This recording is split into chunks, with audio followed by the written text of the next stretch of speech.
una defensa atea del feto. Ayn Rand escribió: una definición apropiada, filosóficamente válida, de hombre como animal racional, no permitiría que nadie le atribuyera la condición de persona a unas pocas células humanas. Estuve revisando un post de Miguel Roldán sobre el aborto. La posición de Roldán, en mis propias palabras, es algo así. Abortar un feto no es un asesinato, porque es como abortar una uña, o deshacerse de la vesícula. La uña no tiene derechos. Un tejido no tiene derechos. Tu vesícula biliar no tiene derechos. Roldán también explica que el feto no puede vivir sin la madre, a diferencia del feto nacido. Para el profesor Leonard Peikoff, la madre tiene derechos. Y el tejido llamado feto no tiene derechos. Eso suena razonable, pero hay algunas cosas que no cuadran. Primero, hay que explicar claramente: ¿qué es lo que nos da derechos?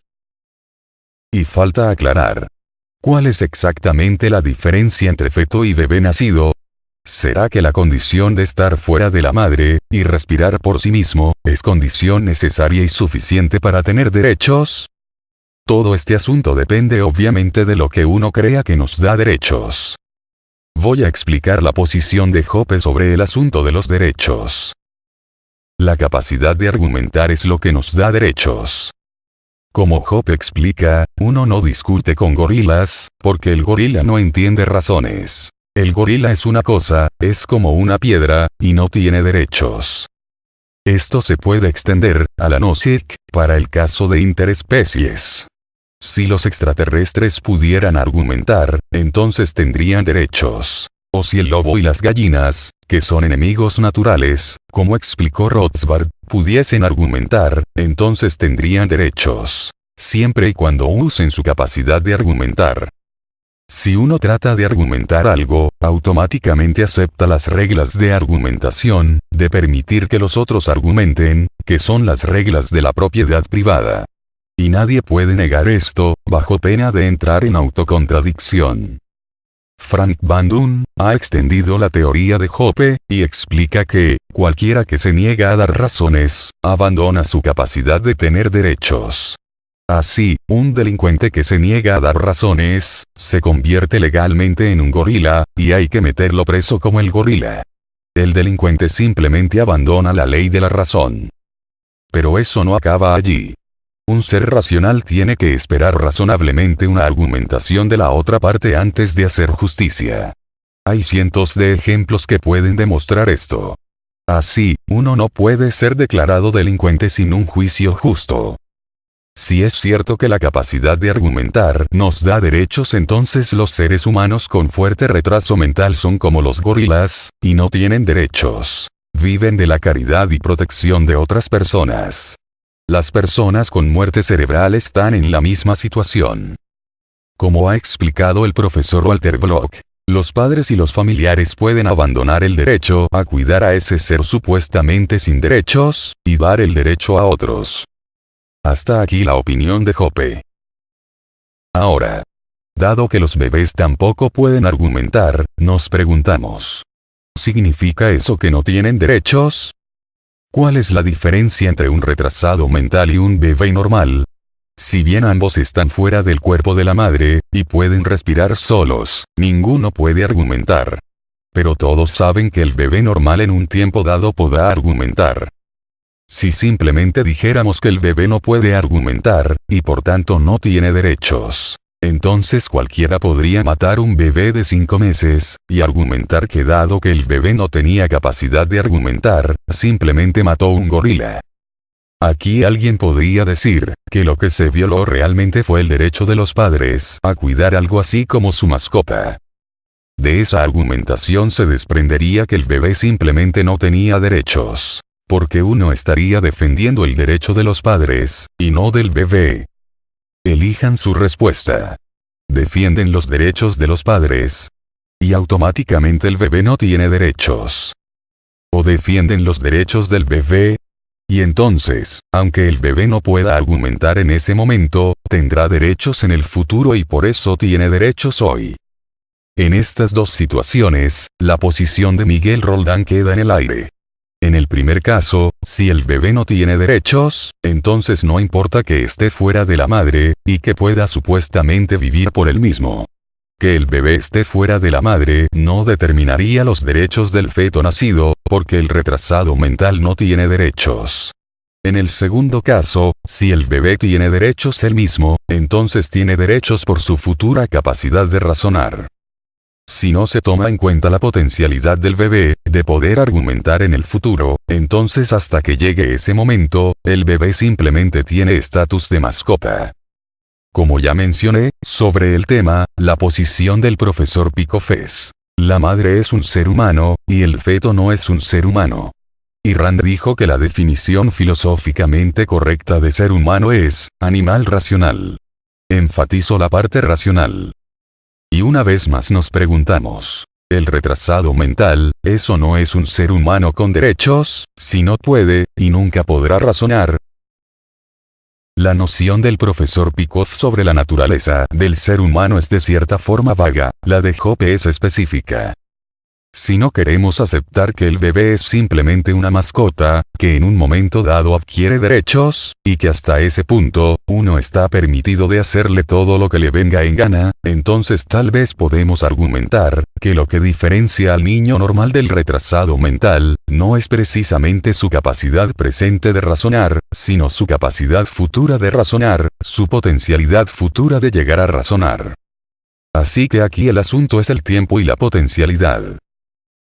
Cuando Peikoff habla de que es incorrecto usar el argumento de potencialidad, no está hablando exactamente del mismo asunto. Peikoff habla de los espermatozoides. Sí, los espermatozoides no tienen derechos simplemente por el hecho de que algún día podrían ser seres humanos. Pero un óvulo fecundado no es un espermatozoide. Peikoff también dice que un tejido viviendo dentro de una mujer no es un ser humano. Pero, ¿será cierto que la vesícula biliar es lo mismo que un óvulo fecundado?